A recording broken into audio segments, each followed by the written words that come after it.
இந்த தனியார் மயமாக்கல் என்பது தேச விரோத ஒரு நடவடிக்கை என்பதில் நாங்கள் வெகுவான ஒரு வலிமையான நம்பிக்கை வைத்திருக்கின்றோம். அனைத்திந்திய வங்கி அதிகாரிகள் கூட்டமைப்பு ஒரு இயக்கத்தை முன்னெடுத்து பேங்க் பச்சாவ் தேஷ் பச்சாவ் என்ற ஒரு தலைப்பிட்டு வெகுஜன ஆதரவை திரட்டி வருகின்றது. ரோடு ஜாத்தா என்று அழைக்கப்படும் ஒரு யாத்திரையை முன்னெடுக்கின்றோம். இது முக்கியமான நகரங்களை வழியாக தலைநகர் டெல்லி 29ஆம் தேதி சென்றடைந்து நவம்பர் 30ஆம் தேதி ஜந்தர் மந்தரில் ஒரு தர்ணா போராட்டமாக முடிவு பெறும். ஊதிய உயர்வுகள் அதெல்லாம் அந்த சம்பந்தமான நாங்கள் போராட்டங்கள் வெரி மினிமல். இது எல்பிஜி எனப்படும் ஒரு தத்துவசாரியான போராட்டங்கள், எஃப்ஆர்டிஏ பில் எனப்படும் போராட்டங்கள், இதை மாதிரி மக்களுக்காக நாங்கள் முன்னெடுத்து சென்ற போராட்டங்கள் தான் மிகப்பெரியவை. சென்னையிலேருந்து 50 பேர் போவாங்க, இந்த மாதிரி தமிழ்நாட்டிலேருந்து 50 பேர், எல்லா ஸ்டேட்லேருந்து 50 பேர் அப்படி போவாங்க. நம்ம திருமதி ஃபினான்ஸ் மினிஸ்டர் அவர்கள் திட்டத்தை அறிவிச்சு ஆத்மா நிர்பான் ஆரம்பித்தாங்க. 3,75,000 கோடி குறுநில தொழில் பயன்களுக்கு கொடுக்கணும்னாங்க. ஆனால் அந்த தொழில் புரிவோர்கள் ஒவ்வொரு எஸ்டேட்லையும் யாரை போய் அணுகுனாங்க?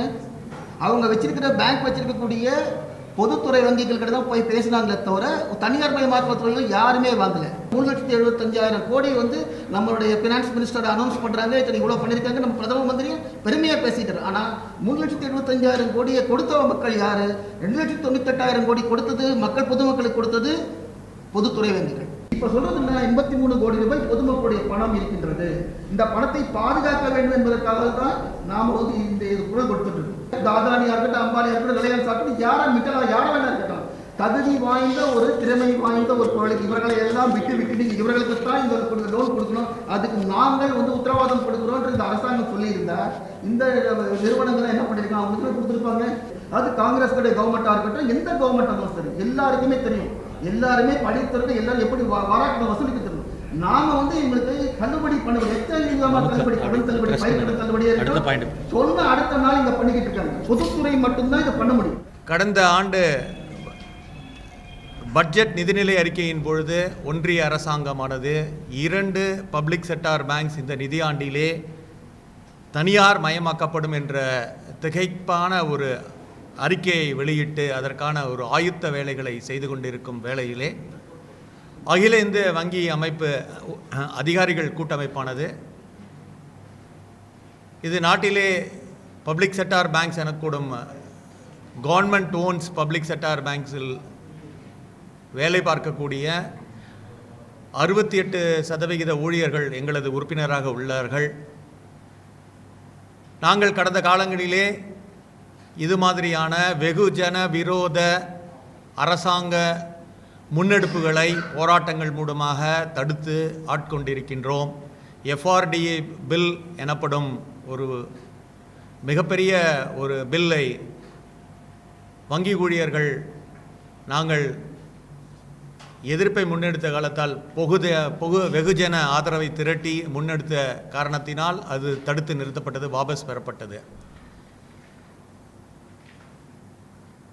இந்த தனியார் மயமாக்கல் என்பது தேச விரோத ஒரு நடவடிக்கை என்பதில் நாங்கள் வெகுவான ஒரு வலிமையான நம்பிக்கை வைத்திருக்கின்றோம்.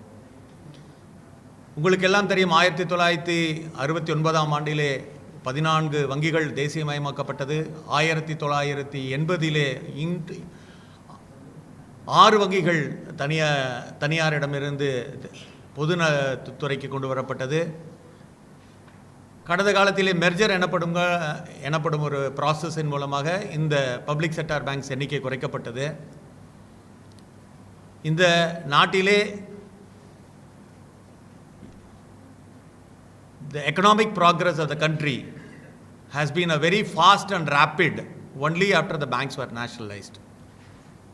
எந்த துறை எடுத்தாலும்,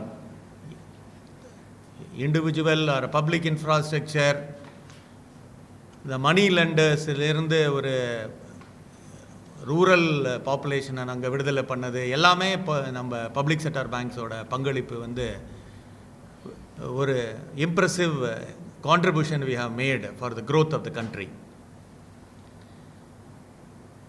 இது தனியார் மயமாக்கல் என்பது சில சட்ட வடிவங்களை முன்னெடுத்து செல்ல வேண்டும். அதற்கு பிறகுதான் அந்த தனியார் மயமாக்கல் சாத்தியப்படும். 29 November parliament session is schedule to start. So ஒரு வெகுஜன ஒரு எதிர்பார்ப்பு இருக்கிறது.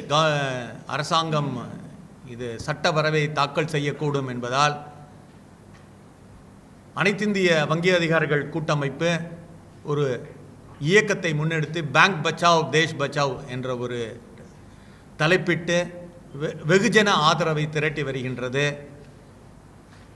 நாட்டில் 2 சென்டரில் இருந்த பாம்பே அண்ட் கல்கட்டா ரோடு ஜாத்தா என்று அழைக்கப்படும்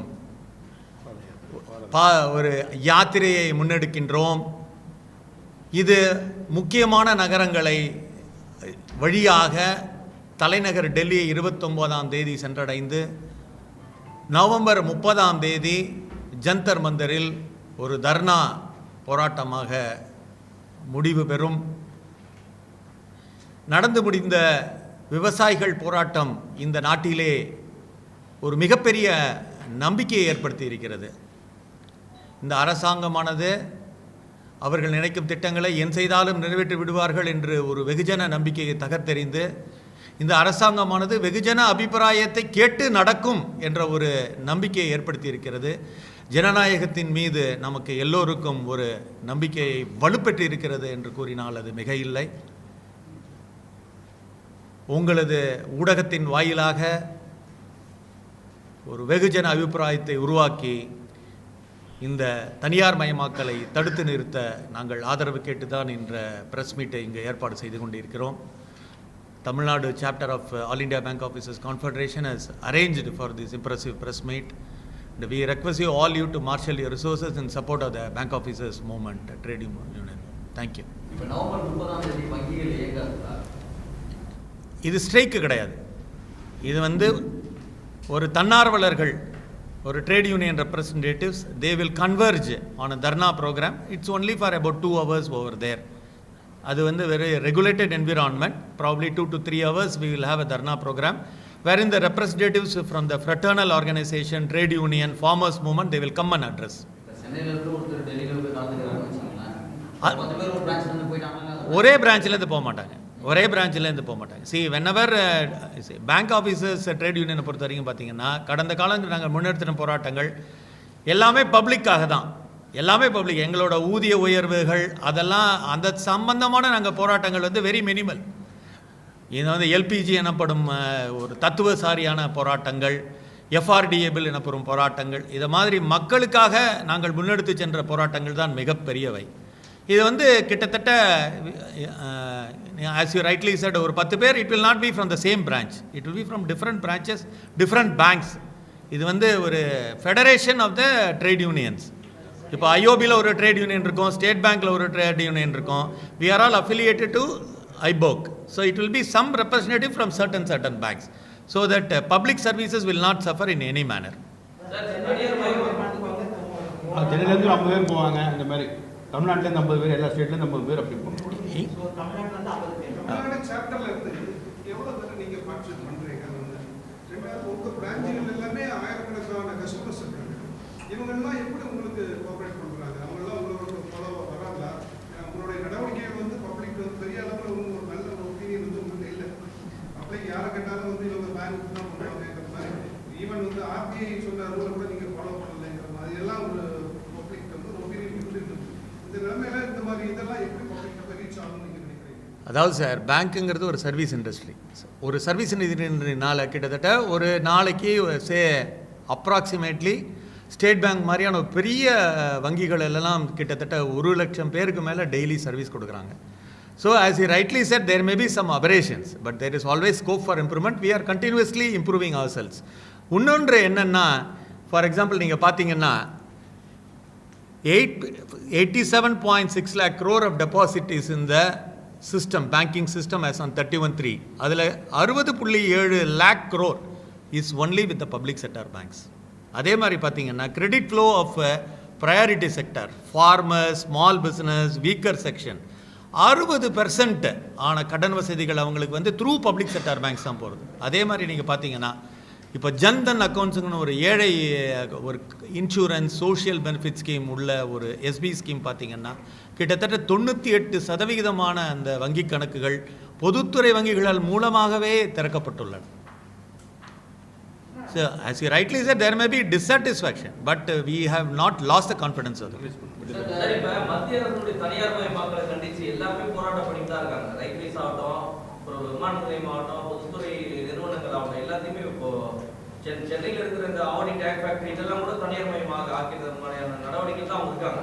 பட் இந்த ஒரு நாள் தர்ணா போராட்டம், ஒரு நாள் ஜந்தர் மந்தர்ல இது எந்த அளவுக்கு கவனத்தை ஈர்க்கும்னு நினைக்கிறீங்க? அதாவது இது ஒரு small steps make a big leap அப்படிம்பாங்க.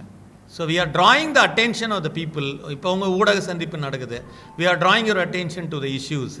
இந்த மாதிரி கொஞ்சம் கொஞ்சமாக தான் இந்த போராட்டங்கள். ஏன்னா நாங்கள் ஒரு கடமை இருக்கோம். நீங்கள்லாம் சொன்னீங்க இல்லையா, நீங்கள்லாம் போராட்டம் பண்ணால் பப்ளிக் அஃபெக்ட் ஆவாங்கன்ட்டு. ஸோ அந்த பப்ளிக்கும் அஃபெக்ட் ஆகக்கூடாது, நம்மளோட பர்பஸையும் எஸ்டாப்ளிஷ் பண்ணணும். ஸோ இது we are walking on almost gilt edge மாதிரி. இந்த போராட்டமே வாடிக்கையாளர்களுக்காக தான், எங்களுடைய போராட்டம் இல்லை. இது வாடிக்கையாளர்கள் தான் நான் போராட்டம் பண்ணுறது, அவங்களுடைய பெனிஃபிட்ஸ்க்காக தான் நான் போராட்டம் பண்ணுறது. தமிழ்நாடு சாப்டர்ல எவ்வளவு பேர் பார்ட்டிசிபேட் பண்றீங்க? 25,000 பேர் போக மாட்டாங்க சார். ஏன்னா it is going to Delhi இல்லையா, ரெப்ரஸன்டேட்டிவ் போவாங்க. அன்றைக்கி evening there will be some small time demonstrations. 1000 பேர் கூட கிடையாது, கிட்டத்தட்ட ஒரு 15 பேர் 20-25 பேர் அங்கே இருக்க லோக்கலில் தான். It will be local.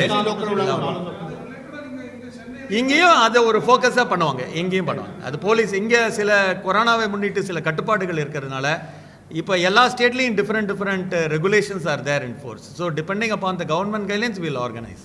Sir, இந்த பிரைவேடைசேஷனுக்கான மிக முக்கியமான காரணம் எல்லாமே உங்களுக்கு தெரியும். நீங்கள் ஆஃபீஸர்ஸ் அசோசியேஷன்லேருந்து வந்திருக்கீங்க. ஒரு வங்கி ஒரு கார்பரேட் நிறுவனத்துக்கு கடனை கொடுக்குது, அதை திரும்ப கலெக்ட் பண்ண முடியல, வங்கி லாஸ்ட்டில் போகுது. பிரைவேடைசேஷன் ஆகாமல் தான் லாபகரமாக இருக்கும் அப்படின்னு அரசாங்கம் நினைக்குது. அப்போ அதை பற்றி நான் எதுவுமே உள்ள கார்பரேட் நிறுவனங்களுக்கு கடன் கொடுக்குற இடத்துலையும் நீங்கள் தான் இருக்கிறீங்க. அப்போ அந்த இடத்துல நான் கொடுக்க மாட்டேன்னு எந்த ஒரு ஆஃபீஸரும் என்ன இந்த சம்மந்தப்பட்ட கார்பரேட் நிறுவனத்துக்கு கடன் கொடுக்க சொல்லி நான் அழுத்துறாங்கன்னு யாரும் இதுவரை செய்தியாளர்கள் செஞ்சவங்க. அதாவது வங்கி அந்த வங்கியோட நலன் சார்ந்து கூட ஒரு ஆஃபீஸர் கூட வெளியே வந்து இது வரைக்கும் பேசினப்ப இந்தியாவுக்கு இல்லை, நீங்களே கார்பரேட் நிறுவனத்துக்கு கடனை கொடுக்குறீங்க, வங்கி நஷ்டமா போகுது, திரும்ப வந்து பிரைவேடைசேஷன் நான் மாத்தாதீங்க அப்படின்ற ஒரு கோரிக்கை வருதுல.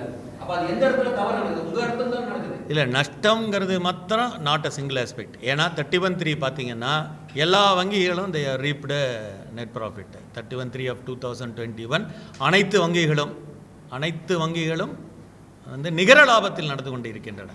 இதுவரைக்கும் பார்த்தீங்கன்னா ஆப்ரேட்டிங் ப்ராஃபிட் பார்த்தீங்கன்னா கண்டினியூஸாக நீங்கள் நிகர நஷ்டத்தில் வங்கிகள் எங்கினா கூட ஆப்ரேட்டிங் ப்ராஃபிட் எனப்படும் எல்லா வங்கிகளும் ஆப்ரேட்டிங் ப்ராஃபிட்டில் இருந்தது. Only provisions on bad debts, as you have rightly pointed out, those provisions which we were supposed to, as per the statutory provisions, போட்டதுனால தான் we were reporting in இது இன்னொன்று பார்த்தீங்கன்னா நீங்கள் சொல்லலாம், ஏன் பெரு முதலாளிகளுக்கு மாத்திரமே கொடுத்து நீங்கள் நஷ்டப்பட்டீங்க அப்படின்னு. இது சில வங்கிகளை பொறுத்த வரைக்கும் as different categories of officers இருக்காங்க. ஸ்கேல் 1 இருக்காங்க, ஸ்கேல் 2 இருக்காங்க. இதெல்லாம் போர்ட் லெவல் சாங்ஷன். இந்த நாட்டில் டெவலப்மெண்ட் ஃபினான்ஷியல் இன்ஸ்டிடியூஷன்ஸ்னு ஒன்று இருந்தது, IDBI மாதிரியான பெரு வங்கிகள் which will cater only to the development needs of the economy. இப்போ அந்த development financial institutions they weakened, they were not able to cater to the infrastructural lending and other thing. So banks were forced to step in. எல்லா பேங்க்லையும் பார்த்தீங்கன்னா reserve bank சம்மந்தமான ஒரு director இருக்காங்க, department of financial ministry of finance அவங்களோட director இருக்காங்க. So இதெல்லாம் board directed lending as per the directions of the government of India. வழக்கமாக என்ன பண்ணுறோம்னா போர்டு இதை பண்ணுதுன்னு சொல்லி நம்ம பின்னாடி மறைஞ்சிக்கிறோம். ஆனால் உங்களுக்கும் இல்லை இருக்குன்னா நான் சொன்னேன் இல்லையா, முதலாளி எங்களுக்கு யார்? அரசாங்கம் தானே. எங்களோட பங்குகள் அனைத்துமே பெருவாரியான பங்குகள் இது வரைக்கும் அரசாங்கத்திடம் தான் இருக்குது. இன்னொரு என்னென்னா, கார்பரேட் நிறுவனங்களை பொறுத்தளவில் கார்பரேட் நிறுவனம் லோன் கொடுக்கும்போது எல்லாம் கரெக்டாக பார்த்து தான் கொடுப்பாங்க. நஷ்டம் வரும்னு எதிர்பார்த்து யாரும் கொடுக்கறது கிடையாது. அவங்க ப்ரொபோஸ் தராங்க, எல்லாம் இல்லாட்டா இந்த கார்பரேட் நிறுவனத்துக்கு இந்த அளவுக்கு நம்ம லோன் கொடுக்காட்டா இந்த இன்ஃப்ராஸ்ட்ரக்சர் டெவலப் பண்ணுறாரு, ஏர்போர்ட் எல்லாமே டெவலப் ஆகிருக்காரு. இது இந்தியாவில் இன்ஃப்ராஸ்ட்ரக்சர் டெவலப் ஆனது எப்போம்னா இந்த IDBI, ICICI எல்லாம் அந்த கார்பரேட் நிறுவனம் கொடுத்துருந்து அவங்க முடியாமல் போயினதுக்கு அப்புறம் தான் தேசியமயமாக்கப்பட்ட வங்கிகள் இந்த பொறுப்பினை ஏற்றுக்கொண்டதுக்கு அப்புறம் தான் இந்த டெவலப்மெண்ட்டே ஆச்சு. அதில் பப்ளிக் செக்டாரோட பேங்க் இல்ல அப்படின்னா நாட்டுடைய வளர்ச்சி இருந்திருக்காது. அது ஏன் நான் கேட்கிற கேள்வியே வேற.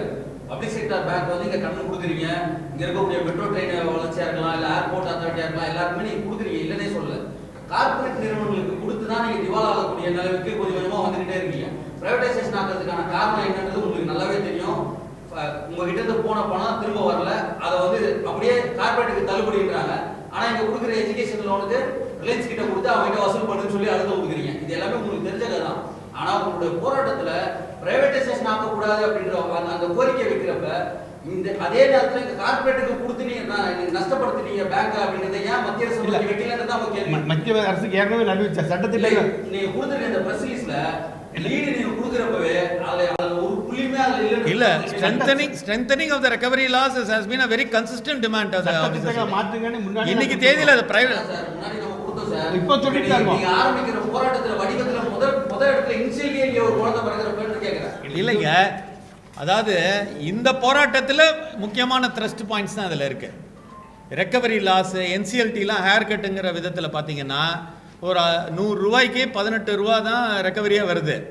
அதெல்லாம் தான் நாங்கள் அது வந்து அதையும் நாங்கள் முன்னெடுத்து தான் நடந்துட்டுருக்கோம். இப்போது டிஆர்டின்னு ஒரு ரெக்கவரி மெக்கானிசம் வந்தது, அதெல்லாம் வந்து சாதாரண சிவில் கோர்ட்ஸ் மாதிரி ஆகிடுது. இப்போ அதுக்காக என்ன பண்ணிட்டான், ப்ரைவேட் கம்பெனி லிமிடெட் கம்பெனிஸுக்கு என்சிஎல்டி கொண்டு வந்தான். NCLT also resolution is not happening. So strengthening of recovery laws, that is also one of the very consistent demands of the Officers Trade Union movement. இதில் வந்து இப்போ primarily we are against the moves to stall that, to build a public opinion on privatization.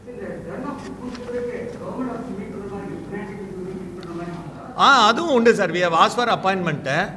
இதெல்லாம் எல்லா member of பார்லிமெண்ட்லாம் பார்த்து நாங்கள் எல்லா எம்பிஸுக்கும் மகஜர் கொடுத்துருக்கோம் sir. Through out the country we have enlisted, we have met the members of the parliament, we have given the message.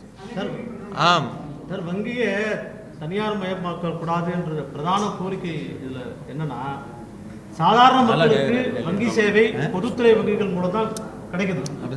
அது வந்து எந்த திட்டம் எடுத்தாலும் சரி, எல்லாத்துக்கும் பயிர்க்கடன் இருந்தாலும் சரி, சிறு குறு தொழில் கடனாக இருந்தாலும் சரி, முத்ரா கடனாக இருந்தாலும் எல்லாமே பொதுத்துறை வங்கிகள் மூலம் தான் சாதாரண மக்களுக்கு போய் சென்றடையுது.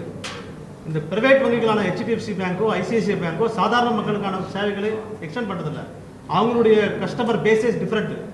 அதனால் பொதுத்துறை வங்கிகள் வந்து மக்களுக்கு வந்து பொதுத்துறை வங்கிகள் எந்த விதமான பொருளாதார நெருக்கடி சூழ்நிலையிலும் வங்கித்துறை என்றது இந்தியாவில் திடமாகவும் நிலையாகவும் இருக்குது. அதுக்கு காரணம் என்னென்னா பொதுத்துறை வங்கிகள் தான்.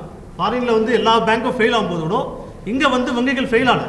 ஏன்னா மக்களுக்கு பொதுத்துறை வங்கிகள் மீதுடைய நம்பிக்கை தான் மக்கள் வந்து அவருடைய பணத்தை சேர்த்து வச்சுருக்காங்க. ஆனால் வங்கிகளை வந்து தனியார் மயமாக்க வேண்டும் என்ற நெசசிட்டி இங்கே கிடையாது. இல்லை, பொதுத்துறை வங்கிகள் அதோட ரோலை வந்து சிறப்பாக செஞ்சுட்டு இருக்குது.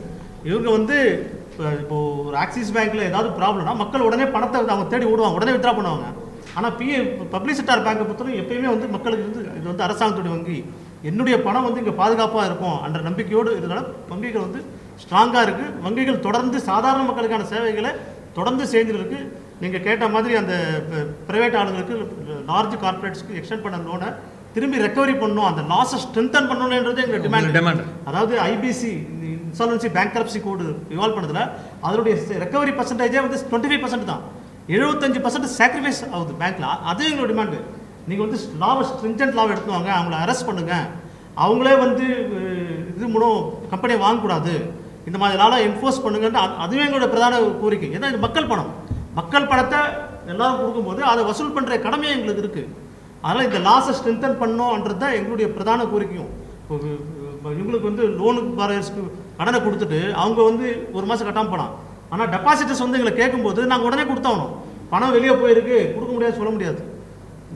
அரசாங்கம் வந்து அரசாங்க வங்கிகள் கொடுத்தாகணும். அதே சமயத்தில் அவங்க ரெக்கவரி பண்ண வேண்டிய பொறுப்பும் எங்களுக்கு இருக்குது. அதுக்கு தான் அந்த சட்டங்களை வந்து ஸ்ட்ரென்தன் பண்ணுங்கன்றது எங்களுடைய கோரிக்கை. இப்போ இருக்க பப்ளிக் செக்டர் பேங்க் உங்களுடைய அந்த பெருமைகள் இருக்குல்ல, இதை உண்மையாக பகிர்ச்சியாக இருந்தாலும் இன்னொரு பொறுத்துல இதே எனக்கே ஒரு அனுபவம் இருக்குது. ஒரு அம்மா விதவை பென்ஷன் வாங்கணும், தாசில்தார் ஆஃபீஸில் SBIயில் அக்கௌண்ட் ஓப்பன் பண்ணுவாங்கன்னு சொல்கிறாங்க. ஐநாவரம் பிரான்ச்சுக்கு கூப்பிட்டு போகிறாங்க அம்மாவை. 2 மாதம் அவங்க அக்கௌண்ட் ஓப்பன் பண்ணுறதுக்கு அப்படின்னு சொல்லி வரட்டி விடுறாங்க. 3-4 நாள் கூப்பிட்டு அந்த அம்மாவை கூப்பிட்டு அழைச்சிட்டு இருக்கேன். கடைசியாக அந்த உள்ள இருக்கிற ஒரு ஆஃபீஸர் சொன்ன வார்த்தை என்ன தெரியுங்களா, ஸ்டேட் பேங்க் ஆஃப் பிரான்ச்சுக்கு போங்க, அங்கே போனீங்கன்னா ஃப்ரீயாக இருப்பாங்க, அங்கே ஓப்பன் பண்ணிடுங்க, 1 வாரம் கழிச்சு அக்கௌண்ட் ட்ரான்ஸ்ஃபர் ஐநாவரம் கொடுங்க, இங்கே வந்துடும். எப்படி ஒரு அக்கௌண்ட் ஓபன் பண்றதுக்கு இதே நீங்க சொன்ன அந்த பப்ளிக் செக்டர் பேங்க் தான் உள்ள போய் அக்கௌண்ட் ஓபன் பண்றதுக்கு 2 மாசம் அவங்க அசால்ட்டா நம்ம துச்சமா தூக்கி அடிக்கிறாங்க. சார் கேட்ட சிவகுமா சார் கேட்ட முதல் கொஸ்டினே அதுதான். பப்ளிக் கிட்ட உங்களுக்கான ஆதரவுன்றது இருக்குல்ல, நீங்க பப்ளிக் கிட்ட என்னவா நடந்துருக்கீங்க, அப்ப பப்ளிக் கிட்ட ஆதரவு வரும். அந்த ஒரு அங்கொன்று இங்கொன்றுமாக சில தவறுகள் நடக்கலாம். ஆனா இல்லைங்க ஆனா இல்லைங்க கவர்மெண்ட்டுடைய டேட்டா எடுத்தீங்கன்னா 40 கோடி ஜன்தன் அக்கௌண்ட் ஓபன் பண்ணதுல 39 கோடி ஓபன் பண்ணது public sector bank, regional bank. இது கவர்மெண்ட் டேட்டா 3% ஓபன் ரைட்டுங்களா? அங்குண்டு இங்குண்டு உங்க கண்ணில் படலாம். ஆனா வந்து கிராமத்துல போனீங்கன்னா கிராமத்துல எந்த வகைகள் இருக்கு? பொதுத்துறை வகைகள் தான் இருக்கு. எந்த கிராமத்துக்கு போனாலும் சார் ஈவன் லாஸ்ட் மந்த் இந்த வெள்ள பாதிப்புல பாத்தீங்கன்னா ஒருத்தங்களுக்கு அவங்களுடைய ஹோம் பிரான்ச்சுக்கு போக முடியாது. ஆனா பக்கத்துல இருக்கிற பிரான்ச் போனா நீங்க ஹோம் பிரான்ச்சுக்கு போங்கன்னா அனுப்புறீங்க. எந்த பிரான்ச்லயுமே வந்து அதர் பிரான்ச்சோட கஸ்டமரை நீங்க அக்செப்ட் பண்றதே இல்ல சார். இல்லை சார், ரொபஸ்டா இருக்கேன். இல்லை இல்லை நான் தான் சொல்கிறேன், முதல்ல சொல்லிட்டேன். ஸ்கோப் ஃபார் இம்ப்ரூவ்மெண்ட் இருக்கு, ஸ்கோப் ஃபார் இம்ப்ரூவ்மெண்ட் இருக்கு. சர்வீஸ் வங்கியில ஆட்குறைப்பு இருக்கு சார். வங்கிகளில் ஆட்குறைப்பு இருக்கு. தேவையான அளவு வங்கியில் ஆட்களை எடுக்கிறதில்ல, அதுவும் ஒரு காரணம். அதே நாங்கள் வலியுறுத்துறோம். அதாவது ஒரு டயத்தில் பிஸ்னஸ் ஏறிட்டே இருக்கு. பிஸ்னஸ் வந்துங்க 20 வருஷத்துக்கு முன்னாடி ஒரு வங்கியில் 10,000 கோடி இந்த பிஸ்னஸ் இன்னைக்கு 5 லட்சம் கோடி இருக்கு. ஆனால் மேன் பவர் பார்த்தீங்கன்னா 1/4 கம்மி ஆயிடுச்சு. வந்து எல்லா வகையிலுமே வந்து காம்பீட் பண்றாங்க. பப்ளிக் வந்து சர்வீஸ் தான் சார் அவங்க விரும்புவாங்க. சர்வீஸ் வந்து எங்க இருக்குன்னு பார்ப்பாங்க. பிரைவேட் பேங்க்ல இருக்கா? பிரைவேட் பேங்க்ல அதாவது ஒரு ஆரோக்கியமான போட்டியை நாங்கள் தடுக்கல சார். நீங்கள் ஒன்றே புரிஞ்சுக்கணும், ஆரோக்கியமான போட்டிகள் இது வந்து it's concept of mixed economy enunciated by comrade இவர் Jawaharlal Nehru. It's a sort of socialist pattern. Both the sectors, as you rightly said, we should compete with the private sector. But privatizing the public sector is not a solution. மணிக்கு வந்து பாதுகாப்பு நாங்க மட்டும் locker வச்சிருக்கோம். லாக்கருக்கு நீங்க என்ன சொல்றீங்க? லாக்கருக்கு நீங்க இவரே ரெஸ்பான்சிபிள்ன்றீங்க. அப்படிங்கும்போது நாங்க வந்து ஒரு பிரைவேட் லாக்கர் லீஸ் தானே sir? Locker is a lease. இப்போ கூட ரிசர்வ் பேங்க்லேருந்து வந்திருக்கேன். whenever there is a contributory negligence on the part of the bank, suppose நீங்கள் லாக்கர் வச்சுருக்கீங்க, உங்கள் கதவை பூட்டிட்டு போனோம், நாங்கள் கதவை பூட்டாமல் போயிட்டோம், அதனால் ஒரு திருப்பினதை நாங்கள் தான் responsible. Locker is nothing but as per the act it's a lease. இல்லை we are responsible. there is a supervisory mechanism. லாக்கருக்குள்ள பாதுகாக்கப்பட்டதுக்குள்ள உள்ள என்ன இருக்குங்கிறது உங்களோட பொறுப்பு. அந்த லாக்கரை பாதுகாக்க வேண்டியது எங்க பொறுப்பு. சொல்லக்கூடிய விஷயங்கள் நிறைய வந்துடுது. நீங்க சொன்னீங்க இல்லையா கஸ்டமர் சர்வீஸ் சொல்லிட்டு இருக்கீங்க. கடந்த கோவிட்ல இருந்து சொல்றேன், டிமானிட்டைசேஷன்ல இருந்தப்போ கிட்டத்தட்ட 10,000 கோடி தினமும் வந்து பரிவர்த்தனை பண்ணது பொதுத்துறை வங்கிகள். இப்போ லாஸ்ட் நம்ம திருமதி ஃபினான்ஸ் மினிஸ்டர் அவர்கள் வந்து திட்டத்தை ஆரம்பிச்சு ஆத்மா நிர்பான் ஆரம்பித்தாங்க. 3,75,000 கோடி வந்து குறுநில தொழில் பயன்களுக்கு கொடுக்கணும்னாங்க. ஆனால் அந்த தொழில் புரிவோர்கள் ஒவ்வொரு எஸ்டேட்லையும் யாரை போய் அணுகுனாங்க? அவங்க வச்சிருக்கிற பேங்க் வச்சிருக்கக்கூடிய பொதுத்துறை வங்கிகள் கிட்ட தான் போய் பேசினாங்களே தவிர தனியார் மயமாக்கல் தொழில்கள் யாருமே வாங்கலை. இதை வந்து பார்லிமெண்ட்ல போர்ட்லேயே டிஸ்கஸ் பண்ணக்கூடிய பொதுத்துறை இதை டிஸ்கஸ் பண்ணும்போது யார் அதிகமாக கொடுத்த 3,75,000 கோடி வந்து நம்மளுடைய ஃபினான்ஸ் மினிஸ்டர் அனௌன்ஸ் பண்ணுறாங்க, இத்தனை இவ்வளோ பண்ணியிருக்காங்க, நம்ம பிரதம மந்திரியும் பெருமையாக பேசிட்டார். ஆனால் 3,75,000 கோடியை கொடுத்த மக்கள் யார்? 2,98,000 கோடி கொடுத்தது மக்கள் பொதுமக்களுக்கு கொடுத்தது பொதுத்துறை வங்கிகள். பொதுத்துறை வங்கிகள் இல்லாமல் ஒரு நாளைக்கு இன்னைக்கு பொதுத்துறையில் வங்கியில் 83,000 கோடி டிரான்சாக்ஷன் ஒரு நாளைக்கு ஆகுது. ஆனால் தனியார் மயமங்கத்தில் எவ்வளோ டிரான்சாக்ஷன் ஆகுது நீங்கள் பார்த்துருக்கலாம். அது நம்ம வந்து பேச வேண்டாம். பொதுத்துறை வங்கிகளை பொறுத்த வரைக்கும் நீங்க சொல்ற ஒரு சின்ன திருத்தம். ஃபினான்ஸ் மினிஸ்டர் நிர்மலா சீதாராமன் சொன்னா பிரைவேட் செக்டர் பேங்க் இருக்குல்ல, உடனே நான் தரேன் அவன் மனதிற்கு கொடுக்க மாட்டான். ஏன் கேளுங்க, பப்ளிக் செக்டர் பேங்க்ல இருக்கிற பணம் வந்து மக்களோட பணம். அந்த பணத்தை எடுத்து திரும்ப மக்களுக்கு கொடுத்ததே நம்ம பெருமை பேசிக்கிறது இருக்குது. பெருமை இல்லை சார். ஃபினான்ஸ் மினிஸ்டர் உங்களோட கடமை வழிகளை சொல்ல முடியாது. பொதுத்துறை கார்ப்பரேட்டுக்கு கடன் கொடுக்கறப்ப எதிர்க்கிறது கிடையாது. இல்ல பொதுத்துறை செய்றீங்க. இல்ல பொதுத்துறை 1960 ஐடியா கொடுக்குறது கேட்கறாங்க. இது சேவைன்றதை நீங்க சொல்லணும். நீங்க சொல்றதே கிடையாது. அதான் பிரச்சனை. கேட்டு கேள்வி 1969 138 பொதுத்துறை நிறுவனங்கள் ஒரு ஸ்டாட்டிஸ்டிக்ஸ் எக்ஸ்பர்ட். அந்த பொதுத்துறை சார்ந்த நிறுவனங்களுக்கு இல்ல we understand there is scope. அதுல ஒண்ணுமே இல்ல. சர்வீஸ் இண்டஸ்ட்ரியில ஆல்வேஸ் கம்ப்ளைண்ட் இருந்தா தான் பெட்டர்மென்ட். இவருக்கு வந்து இந்த கொடுக்கப்படும் பொதுத்துறை வங்கிகள் சர்வீஸ் இண்டஸ்ட்ரியில கம்ப்ளைண்ட் இருந்தா தான் பெட்டர்மென்ட். ஏன் கார்ப்பரேட் கொடுக்குறீங்கன்னா கார்ப்பரேட் வந்து யார் பண்றாங்க? இந்த கார்பரேட் இங்க வர்றதுனால யார் முதல்ல ஒரு 500 கோடிக்கு மேல மூலதனம் உள்ளவங்க மட்டும்தான் அங்க போய் டெண்டர் எடுக்க முடியும். 500 கோடி ரூபாய்க்கு மேல மூலதனம் யார்கிட்ட இருக்கு? பொதுமக்கள் கிட்ட யாருக்கிட்டே இருக்காது. ஒரு சாதாரண பணக்காரங்கிட்ட கூட இருக்காது. அவங்க எல்லாருமே ஏற்கனவே பெரிய லெவல்ல இருக்கவங்க தான் இருக்காங்க. எப்போ ஒரு டெண்டர் போடுறதுக்கே 500 கோடி ரூபாய் minimum, that is CDC guidelines, minimum 500 கோடி ரூபாய் ஒரு பொருள் ஒரு டெண்டர் எடுக்கிறது இருக்குன்னா அந்த மாதிரி டெண்டர் இருக்கக்கூடிய எலிஜிபிள் தகுதி வாய்ந்த தொழில்கள் யாராக ஏற்பட்ட கார்பரேட் இருக்கும். இந்த கார்பரேட் நிறுவனங்களுக்கு இந்த திட்டத்தை கொடுக்கும்போது அரசாங்கம் இல்லை இந்த கார்பரேட் நிறுவனம் நீங்க கொடுக்காதீங்க, யார் தகுதியான தொழில் புரிவர் இருக்காங்க அவங்க கொடுங்கன்னு சொன்னா நிச்சயமா கொடுக்க முடியுமா மாட்டாது. இந்த பாலிசியை ப்ரிப்பேர் பண்றது அரசாங்கம், அது இம்ப்ளிமெண்ட் பண்றது பொதுத்துறை நிறுவனங்கள். பொதுத்துறை நிறுவனங்கள் நிறுவனம் பண்ணும்போது இந்த கார்பரேட் நிறுவனங்கள் எப்படி இருப்பாங்க? இந்த அதானியா இருக்கட்டும், அம்பானியா இருக்கட்டும், ரிலையன்ஸ் இருக்கட்டும், யாரா மிட்டலா யாரா வேணா இருக்கட்டும், தகுதி வாய்ந்த ஒரு திறமை வாய்ந்த ஒரு தொழிலுக்கு இவர்களை எல்லாம் விட்டு நீங்க இவர்களுக்கு தான் இந்த லோன் கொடுக்கணும், அதுக்கு நாங்கள் உத்தரவாதம் கொடுக்கிறோம் இந்த அரசாங்கம் சொல்லியிருந்தா இந்த நிறுவனங்கள் என்ன பண்ணிருக்காங்க? அவங்களுக்கு கொடுத்துருப்பாங்க. ஆனா தகுதியை எங்க நீங்க வைக்கிறீங்க? பாலிசி மேக் பண்ணும்போது பாலிசி மேக்ல இந்த அதிகாரிகள் எந்த விதமான தார்மீக பொறுப்பு இருக்க முடியாது. அரசாங்கமும் எம்பிக்களும் எம்எல்ஏக்களும் சேர்ந்து உருவாக்கக்கூடிய ஒரு திட்டம், அதை பயன்படுத்தக்கூடியதுக்கு அந்த தகுதி வாய்ந்த சொல்றீங்க. இப்போ பிஎஸ்என்எலுக்கு 5G என்னைக்கோ கொடுத்துருந்தாங்கன்னா இந்த பிஎஸ்என்எல் நலிவடைஞ்சிருக்காது. பிஎஸ்என்எல் திறமை வாய்ந்த பொதுத்துறை நிறுவனம் இல்லையா? டாடா கெமிக்கல் வாங்கினாங்க, டாடா வாங்கினாங்க, அது 38 கோடி ரூபாய்க்கு விற்கப்பட்ட ஒரு பொருள். அது எத்தனை 18 வருஷமா லாபம் ஈட்டின ஒரு ஏன் போதும். அங்க தகுதி வாய்ந்த எம்டிக்கெல்லாம் யார் இருக்காங்க? எல்லாருமே ஐஏஎஸ் ஆபீசர்ஸ், எல்லாருமே பியூரோக்ராட்ஸ். அவர்களை அங்க நியமனம் பண்றது யாரு? அரசாங்கத்துக்கு தெரியும் என்ன செய்யணும்ன்றது.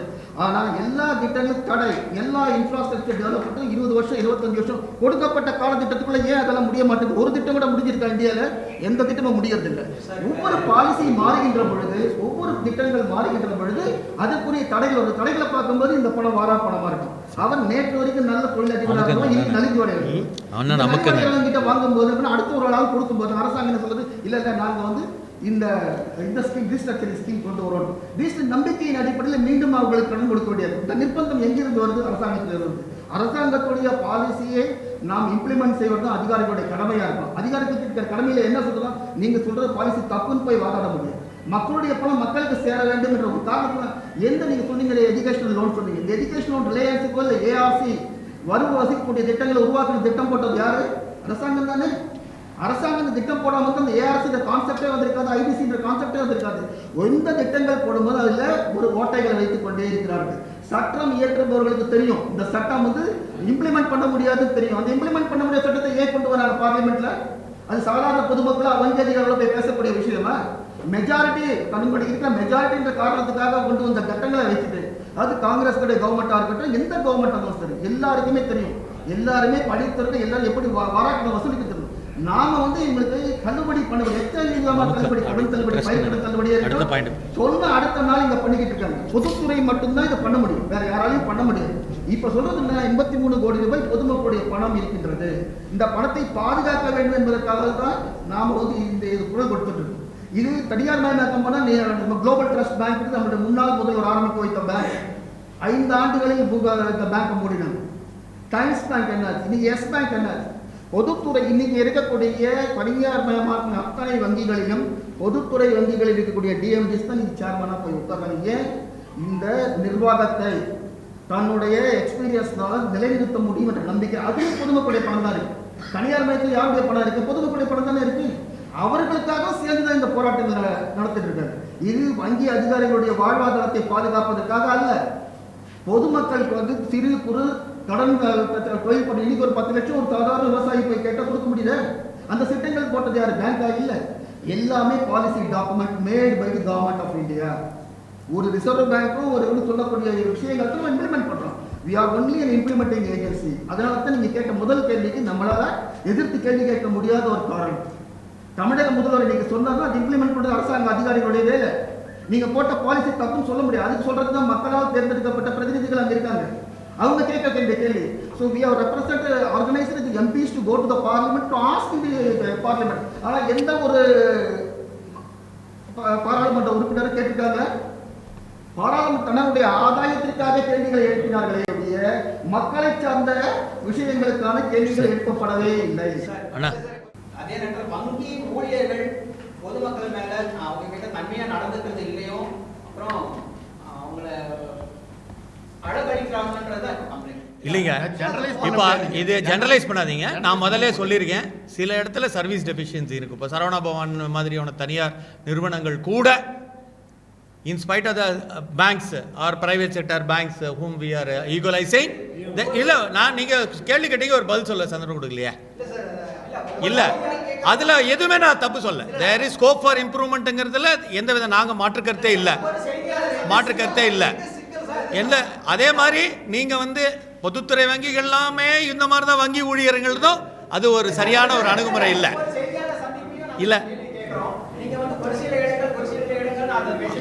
அதாவது உங்களுக்கு நாங்கள் சொல்கிறோம், any deficiency there is a system of grievance redressal in the banks.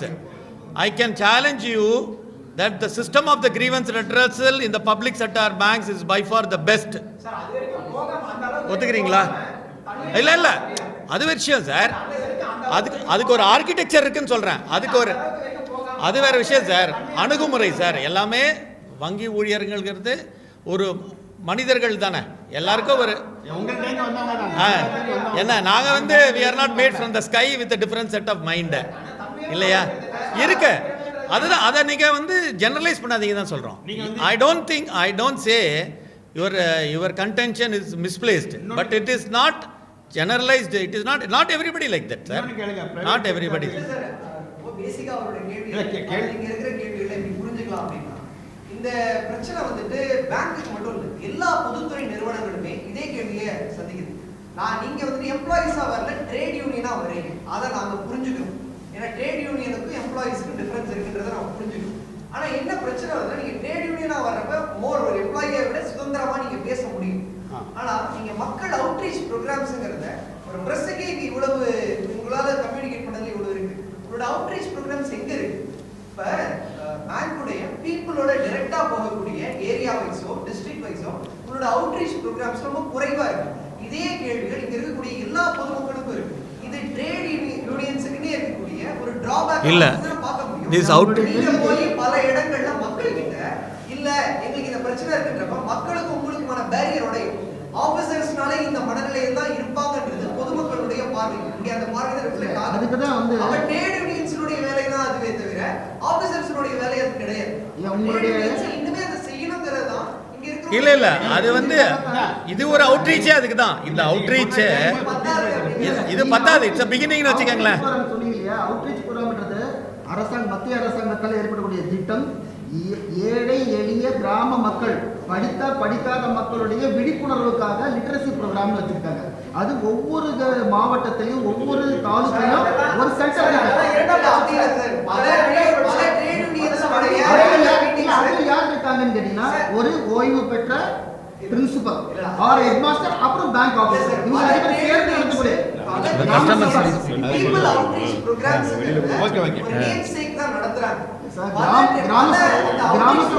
கிராம சபா மக்கள்கிட்ட பேசுறப்ப மக்கள் அவங்களோட முரண்பாடு உங்களுக்கு தெரிவிக்க போறாங்க. நீங்க மக்கள்கிட்ட கிளாரிஃபை பண்ணலாம். கிராம சபா ப்ரோக்ராம்ஸ்ங்கிறது ட்ரேட் யூனியன்ஸ்னுடைய வேலை திட்டத்திலே கிடையாது. இருக்கிறதும் பெயரளவுல தான் இருக்கு. அப்புறம் உங்களுக்கு ஒரு நாள் இந்த மாதிரி ஒரு ப்ரொடெஸ்ட் வரப்ப இது எங்களுக்காக எடுத்துக்கிறோம், நாங்க எங்களுக்காக தான் நீங்க போராடுறீங்க, அது எப்படி நீங்க அந்த ஒரு நாள புரிய வைக்க முடியாது? வேலை திட்டம்ங்கிறது கிராம சபா திட்டங்கள் நடந்து கொண்டிருக்கும் போது வங்கி அதிகாரிகள் அங்க செல்வாங்க, வங்கி ஊழியர்கள் அங்க செல்வாங்க. மக்கள் கேட்கக்கூடிய கேள்விக்கு அது எந்த சார்பட்டனம் வங்கி சார்பான செயல்களுக்கு அரசாங்கமே வங்கி அதிகாரிகள் தான் பதில் சொல்ல சொல்லுவாங்க. அப்போ அது ஒரு நேர்முகமான மக்களை சந்திக்கக்கூடிய ஒரு வாய்ப்பாக அரசாங்கம் ஏற்படுத்துது. ஒவ்வொரு பஞ்சாயத்திலையும் இப்போ வந்து தொடர்ந்து நடந்து கொண்டிருக்கு. மாதத்தில் வந்து ஒரு மாதம் வந்து லிட்டரசிக்காக, ஒரு மாதம் வங்கி கொடுக்க, ஒரு மாதம் தொழிலாளருக்கு இப்படி தொழில் நடந்துருக்கு. ஒவ்வொரு வங்கியிலையும் பயிற்சி மையங்கள் கிராமத்தினுடைய தொழில் மேம்பாட்டிற்காக மக்களை ஊக்குவிக்கிறதுக்காக நடத்தி கொண்டிருக்கு. அந்த நேரத்தில் வண்டியோட திட்டங்கள் அனைத்தும் விரிவாக செயல்படுது. மாவட்டங்கள் நடந்தது கலெக்டருடைய ப்ரோக்ராம், அது ஸ்டேட் லெவல் பேங்கர்ஸ் கமிட்டிக்கு ஒன்னாவது ப்ரோக்ராம். ஐடியா இல்ல இல்ல, this is a part of it. மக்களிடத்துல போகும்போது மக்களிடத்துல தொழிற்சங்கவாதியா போக முடியாது. என்னுடைய suggestions well taken, sir. objective of the trade union is not to go to the people to talk about the bank. பேங்கிங்கை பத்தி, பேங்கினுடைய வளர்ச்சியை பத்தி, அவர்களுக்கு அது எது விதத்தில் உதவி செய்யுன்றதை மட்டும் தான் பேச முடியும். தொழிற்சங்கத்துடைய விஷயங்கள் எதுவுமே அவங்க கிட்ட பேச முடியாது. Objective of the trade union cannot violate the objective of the trade union. Object of the trade சரி, விடுங்க சார். வங்கியை We'll move to the next point. இன்னும் ஐடென்டிஃபை பண்ணல சார். இன்னும் ஐடென்டிஃபை பண்ணல இல்லை, அது டெய்லி ஆமாம், தின செய்திகளில் டெய்லி 2 பேங்க் பை ரொட்டேஷன் வருதுன்னு வச்சுக்கேன். நான் சொல்கிறேன் டெய்லி 2 பேர் வருதுன்ட்டேன். Combination in different combination. முதல்ல PCI bank, non PCI bank, merged bank, non merged banks, பலவிதமான காம்பினேஷன்.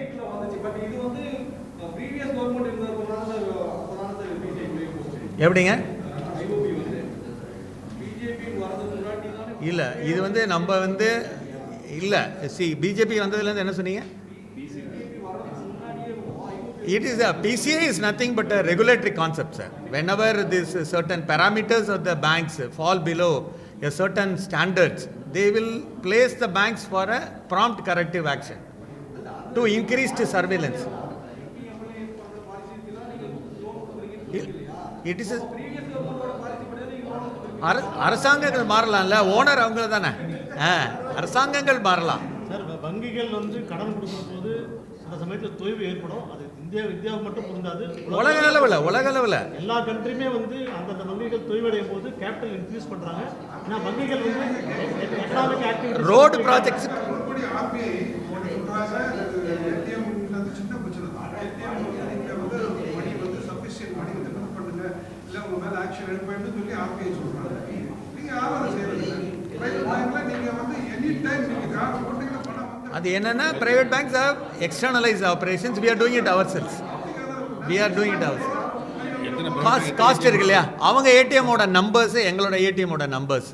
எங்க பார்த்தீங்கன்னா சில பிரான்ச்சஸ் எல்லாம் we have got 4 ATMs.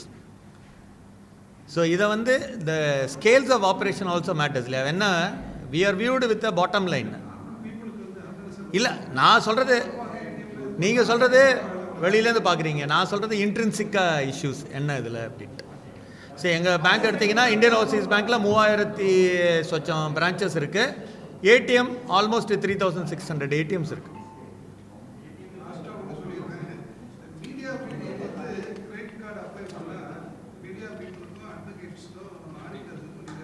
அது நிறைய பேர் சொல்கிறாங்க. I don't think it is possible. நாங்கள் அந்த மாதிரி ஒரு பாலிசி எதுவும் இல்லை. நீங்கள் சொல்லி தான் எங்களுக்கு கேள்வி. அந்த மாதிரி பாலிசி எதுவும் இல்லை. அந்த மாதிரி